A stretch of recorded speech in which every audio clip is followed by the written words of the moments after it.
بسم الله الرحمن الرحيم. ألف لام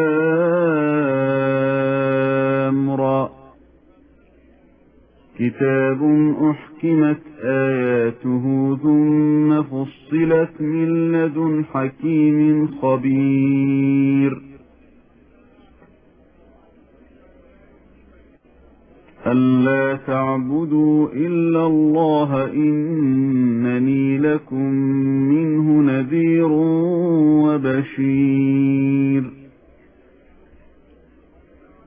وأن استغفروا ربكم ثم توبوا إليه يمتعكم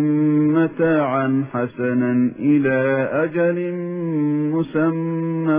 ويؤت كل ذي فضل فضله، وإن تولوا فإني أخاف عليكم عذاب يوم كبير. إلى الله مرجعكم وهو على كل شيء قدير. ألا إنهم يثنون صدورهم ليستخفوا منه، ألا حين يستغشون ثيابهم يعلم ما يسرون وما يعلنون إنه عليم بذات الصدور. وما من دابة في الأرض إلا على الله رزقها ويعلم مستقرها ومستودعها، كل في كتاب مبين. وهو الذي خلق السماوات والأرض في 6 أيام وكان عرشه على الماء ليبلوكم أيكم أحسن عملا. ولئن قلت إنكم مبعوثون من بعد الموت ليقولن الذين كفروا إن هذا إلا سحر مبين.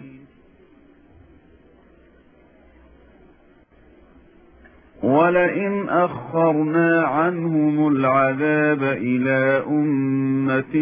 معدودة ليقولن ما يحبسه، ألا يوم يأتيهم ليس مصروفا عنهم وحاق بهم ما كانوا به يستهزئون.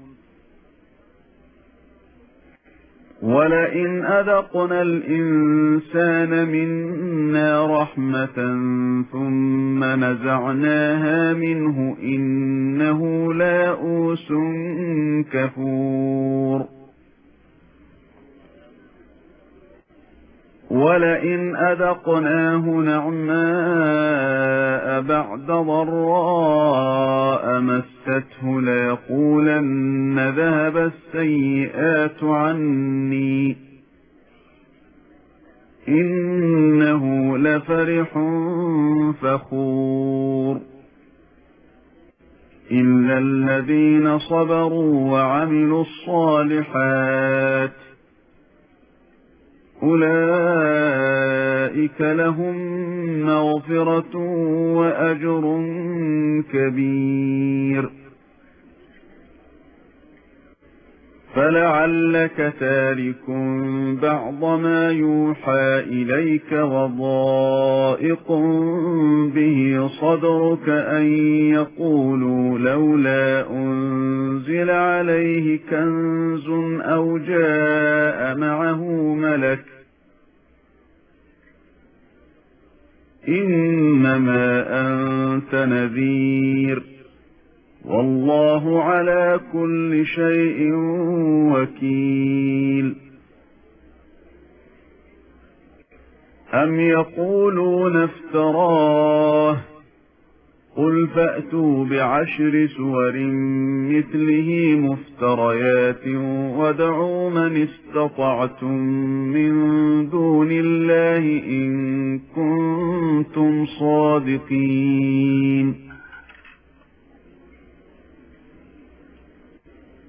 فإن لم يستجيبوا لكم فاعلموا أنما أنزل بعلم الله وأن لا إله إلا هو فهل أنتم مسلمون من كان يريد الحياة الدنيا وزينتها نوف إليهم أعمالهم فيها وهم فيها لا يبخسون أولئك الذين ليس لهم في الآخرة إلا النار وحبط ما صنعوا فيها وباطل ما كانوا يعملون أفمن كان على بينة من ربه ويتلوه شاهد منه ومن قبله كتاب موسى إماما ورحمة أولئك يؤمنون به ومن يكفر به من الأحزاب فالنار موعده فلا تك في مرية منه إنه الحق من ربك ولكن أكثر الناس لا يؤمنون ومن أظلم ممن افترى على الله كذبا أولئك يعرضون على ربهم ويقول الأشهاد هؤلاء الذين كذبوا على ربهم ألا لعنة الله على الظالمين الذين يصدون عن سبيل الله ويبغونها عوجا وهم بالآخرة هم كافرون أولئك لم يكونوا معجزين في الأرض وما كان لهم من دون الله من أولياء يضاعف لهم العذاب ما كانوا يستطيعون السمع وما كانوا يبصرون أولئك الذين خسروا أنفسهم وضل عنهم ما كانوا يفترون لا جرم أنهم في الآخرة هم الأخسرون إن الذين آمنوا وعملوا الصالحات وأخبتوا إلى ربهم أولئك أصحاب الجنة هم فيها خالدون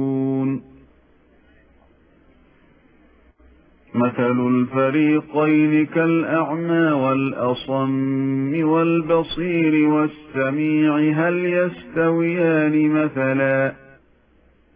أفلا تذكرون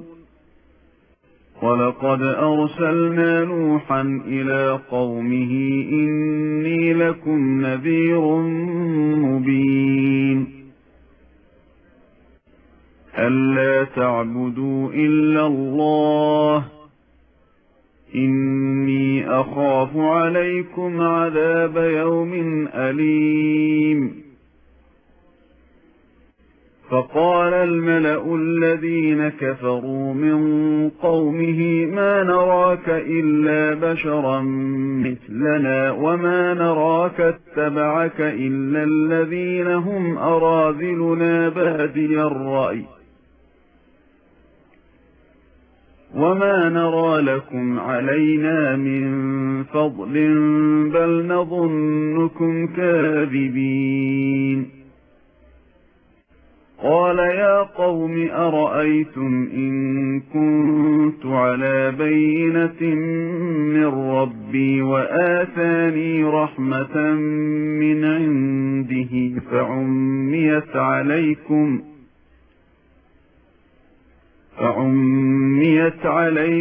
أنلزمكموها وأنتم لها كارهون ويا قوم لا أسألكم عليه مالا إن أجري إلا على الله وما أنا بطارد الذين آمنوا إنهم ملاقو ربهم ولكني أراكم قوما تجهلون ويا قوم من ينصرني من الله إن طردتهم أفلا تذكرون ولا أقول لكم عندي خزائن الله ولا أعلم الغيب ولا أقول إني ملك ولا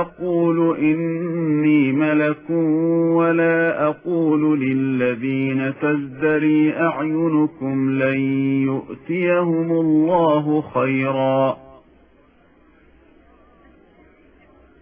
الله أعلم بما في أنفسهم إني إذا لمن الظالمين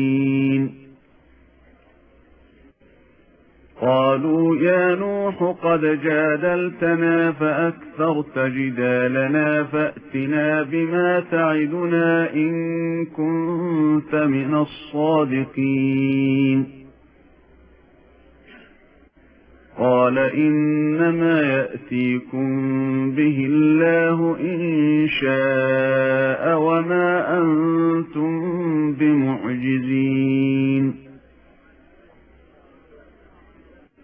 ولا ينفعكم نصحي إن أردت أن أنصح لكم إن كان الله يريد أن يغويكم هو ربكم وإليه ترجعون أم يقولون افتراه قل إن افتريته فعلي إجرامي وأنا بريء مما تجرمون وأوحي إلى نوح أنه لن يؤمن من قومك إلا من قد آمن فلا تبتئس بما كانوا يفعلون واصنع الفلك بأعيننا ووحينا ولا تخاطبني في الذين ظلموا إنهم مغرقون ويصنع الفلك وكلما مر عليه ملأ من قومه سخروا منه قال إن تسخروا منا فإنا نسخر منكم كما تسخرون فسوف تعلمون من يأتيه عذاب يخزيه ويحل عليه عذاب مقيم حتى إذا جاء أمرنا وفارت النور قل نحمل فيها من كل زوجين اثنين وأهلك إلا من سبق عليه القول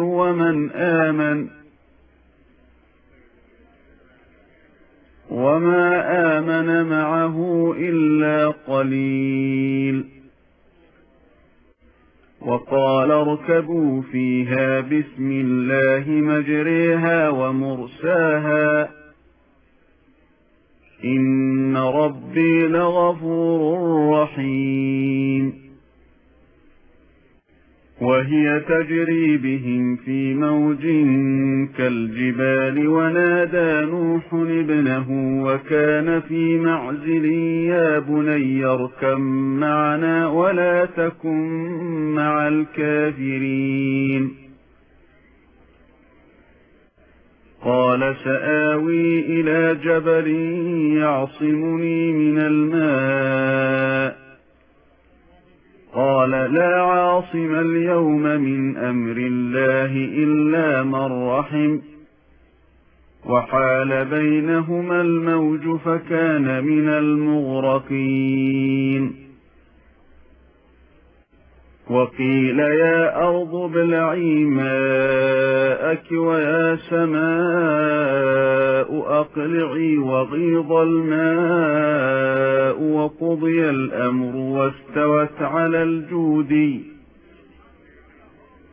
وقيل بعدا للقوم الظالمين ونادى نوح ربه فقال رب إن ابني من أهلي وإن وعدك الحق وأنت أحكم الحاكمين قال يا نوح إنه ليس من أهلك إنه عمل غير صالح فلا تسألني ما ليس لك به علم إني أعظك أن تكون من الجاهلين قال رب إني أعوذ بك أن أسألك ما ليس لي به علم وإلا تغفر لي وترحمني أكن من الخاسرين قيل يا نوح اهبط بسلام منا وبركات عليك وعلى ممن معك وأمم سنمتعهم ثم يمسهم منا عذاب أليم تلك من أنباء الغيب نوحيها إليك ما كنت تعلمها أنت ولا قومك من قبل هذا فاصبر إن العاقبة للمتقين وإلى عاد أخاهم هودا قال يا قوم اعبدوا الله ما لكم من إله غيره إن أنتم إلا مفترون يا قوم لا أسألكم عليه أجرا إن أجري إلا على الذي فطرني أفلا تعقلون ويا قوم استغفروا ربكم ثم توبوا إليه يرسل السماء عليكم مدرارا ويزدكم قوة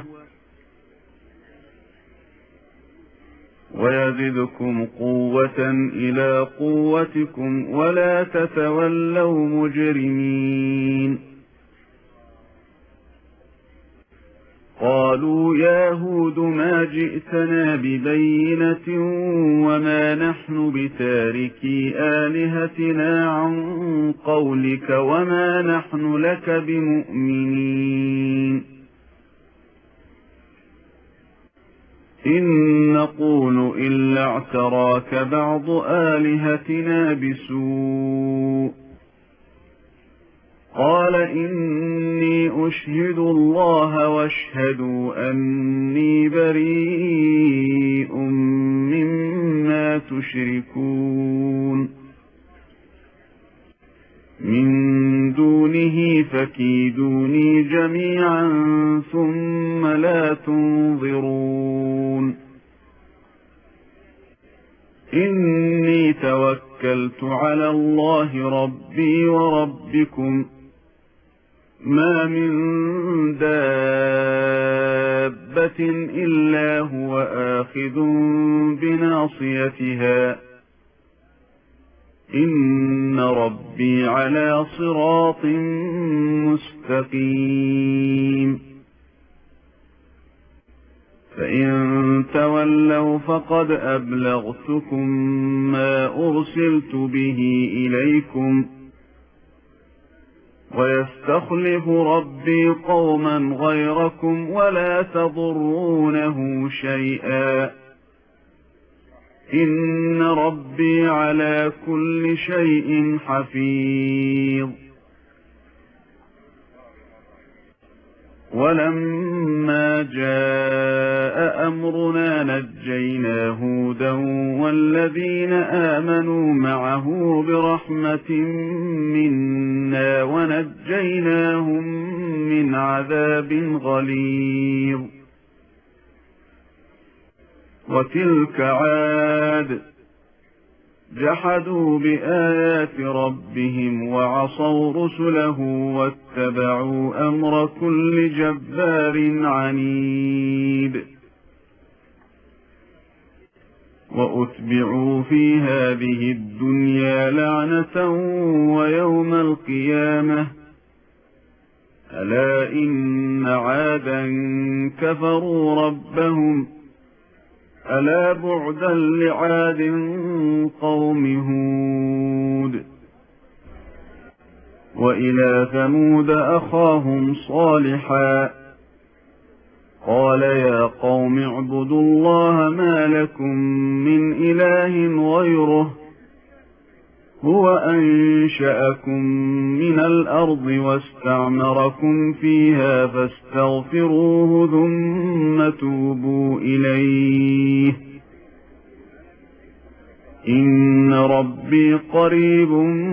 مجيب قالوا يا صالح قد كنت فينا مرجوا قبل هذا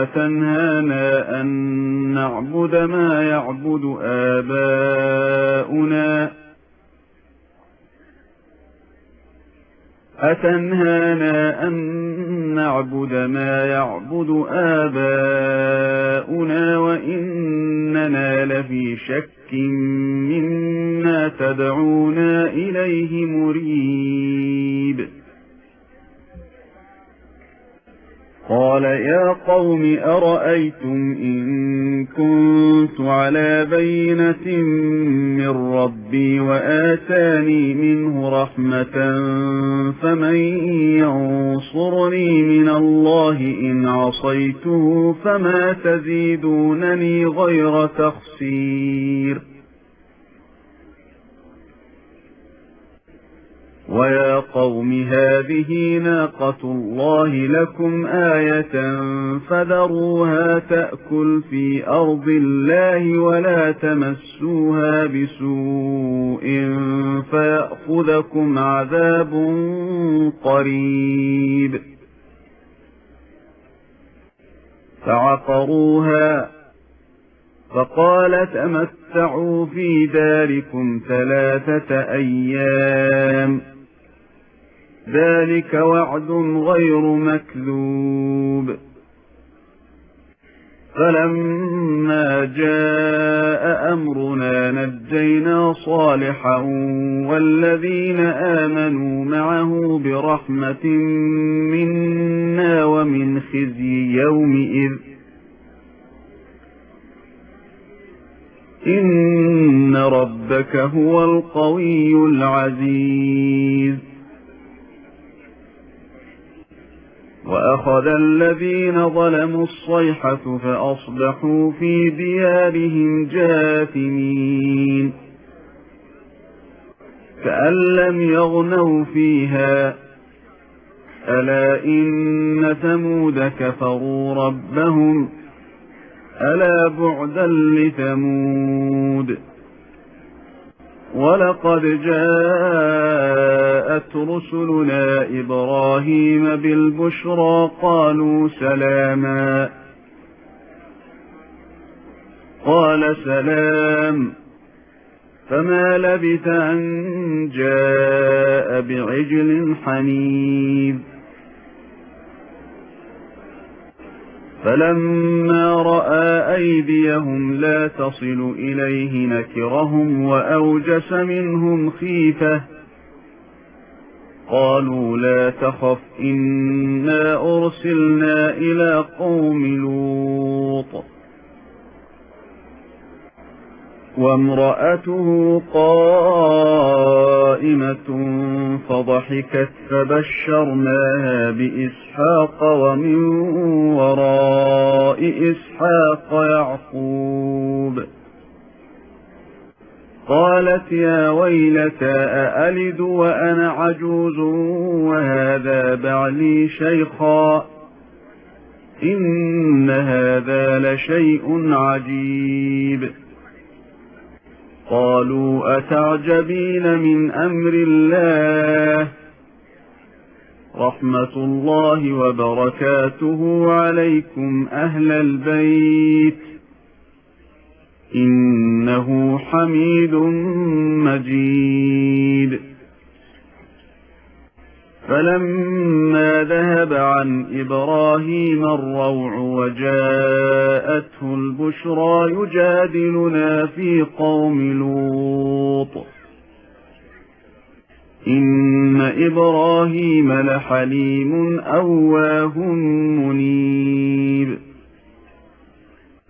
يا إبراهيم أعرض عن هذا إنه قد جاء أمر ربك وإنهم آتيهم عذاب غير مردود. ولما جاءت رسلنا لوطا سيء بهم وضاق بهم ذرعا وقال هذا يوم عصيب. وجاءه قومه يهرعون إليه ومن قبل كانوا يعملون السيئات. قال يا قوم هؤلاء بناتي هن أطهر لكم فاتقوا الله ولا تخزون في ضيفي أليس منكم رجل رشيد. قالوا لقد علمت ما لنا في بناتك من حق وإنك لتعلم ما نريد. قال لو أن لي بكم قوة أو آوي إلى ركن شديد. قالوا يا لوط إنا رسل ربك لن يصلوا إليك فأسر بأهلك بقطع من الليل ولا يلتفت منكم أحد إلا امرأتك إنه مصيبها ما أصابهم إن موعدهم الصبح أليس الصبح بقريب. فلما جاء أمرنا جعلنا عاليها سافلها وأمطرنا عليها حجارة من سجيل منضود مسومة عند ربك وما هي من الظالمين ببعيد. وإلى مدين أخاهم شعيبا قال يا قوم اعبدوا الله ما لكم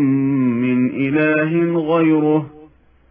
ولا تنقصوا المكيال والميزان إني أراكم بخير وإني أخاف عليكم عذاب يوم محيط. ويا قوم أوفوا المكيال والميزان بالقسط ولا تبخسوا الناس أشياءهم ولا تعثوا في الأرض مفسدين بقية الله خير لكم إن كنتم مؤمنين وما أنا عليكم بحفيظ قالوا يا شعيب أصلاتك تأمرك أن نترك ما يعبد آباؤنا أو أن نفعل في أموالنا ما نشاء إنك لأنت الحليم الرشيد قال يا قوم أرأيتم إن كنت على بينة من ربي ورزقني منه رزقا حسنا وما أريد أن أخالفكم إلى ما أنهاكم عنه إن أريد إلا الإصلاح ما استطعت وما توفيقي إلا بالله عليه توكلت وإليه أنيب ويا قوم لا يجرمنكم شقاقي أن يصيبكم مثل ما أصاب قوم نوح أو قوم هود أو قوم صالح وما قوم لوط منكم ببعيد واستغفروا ربكم ثم توبوا إليه إن ربي رحيم ودود قالوا يا شعيب ما نفقه كثيرا مما تقول وإنا لنراك فينا ضعيفا ولولا رهطك لرجمناك وما أنت علينا بعزيز قال يا قوم أرهطي أعز عليكم من الله واتخذتموه وراءكم ظهريا إن ربي بما تعملون محيط ويا قوم اعملوا على مكانتكم إني عامل سوف تعلمون من يأتيه عذاب يخزيه ومن هو كاذب وارتقبوا إني معكم رقيب ولما جاء أمرنا نجينا شعيبا والذين آمنوا معه برحمة منا وأخذت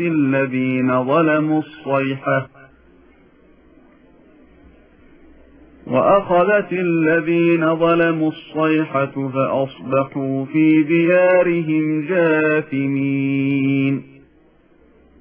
كأن لم يغنوا فيها ألا بعدا لمدين كما بعدت ثمود ولقد أرسلنا موسى بآياتنا وسلطان مبين إلى فرعون وملئه فاتبعوا أمر فرعون وما أمر فرعون برشيد يقدم قومه يوم القيامة فأوردهم النار وبئس الورد المورود وأتبعوا في هذه لعنة ويوم القيامة بئس الرفد المرفود ذلك من أنباء القرى نقصه عليك منها قائم وحصيد وما ظلمناهم ولكن ظلموا أنفسهم فما أغنت عنهم آلهتهم التي يدعون من دون الله من شيء لما جاء أمر ربك وما زادوهم غير تتبيب وكذلك أخذ ربك إذا أخذ القرى وهي ظالمة إن أخذه أليم شديد إن في ذلك لآية لمن خاف عذاب الآخرة ذلك يوم مجموع له الناس وذلك يوم مشهود وما نؤخره إلا لأجل معدود يوم يأتي لا تكلم نفس إلا بإذنه فمنهم شقي وسعيد فأما الذين شقوا ففي النار لهم فيها زفير وشهيق خالدين فيها ما دامت السماوات والأرض إلا ما شاء ربك إن ربك فعال لما يريد وأما الذين سعدوا ففي الجنة خالدين فيها ما دامت السماوات والأرض إلا ما شاء ربك عطاء غير مجذوذ فلا تك في مرية مما يعبد هؤلاء ما يعبدون إلا كما يعبد آباؤهم من قبل وإنا لموفوهم نصيبهم غير منقوص ولقد آتينا موسى الكتاب فاختلف فيه ولولا كلمة سبقت من ربك لقضي بينهم وإنهم لفي شك منه مريب وإن كلا لما ليوفينهم ربك أعمالهم إنه بما يعملون خبير فاستقم كما أمرت ومن تاب معك ولا تطغوا إنه بما تعملون بصير ولا تركنوا إلى الذين ظلموا فتمسكم النار وما لكم من دون الله من أولياء ثم لا تنصرون وأقم الصلاة طرفي النهار وزلفا من الليل إن الحسنات يذهبن السيئات ذلك ذكرى للذاكرين واصبر فإن الله لا يضيع أجر المحسنين فلولا كان من القرون من قبلكم أولو بقية ينهون عن الفساد في الأرض إلا قليلا ممن أنجينا منهم واتبع الذين ظلموا ما أترفوا فيه وكانوا مجرمين وما كان ربك ليهلك القرى بظلم وأهلها مصلحون ولو شاء ربك لجعل الناس أمة واحدة ولا يزالون مختلفين إلا من رحم ربك ولذلك خلقهم وتمت كلمة ربك لأملأن جهنم من الجنة والناس أجمعين وكلا نقص عليك من أنباء الرسل ما نثبت به فؤادك وجاءك في هذه الحق وموعظة وذكرى للمؤمنين وقل للذين لا يؤمنون اعملوا على مكانتكم إنا عاملون وانتظروا إنا منتظرون ولله غيب السماوات والأرض وإليه يرجع الأمر كله فاعبده وتوكل عليه وما ربك بغافل عما تعملون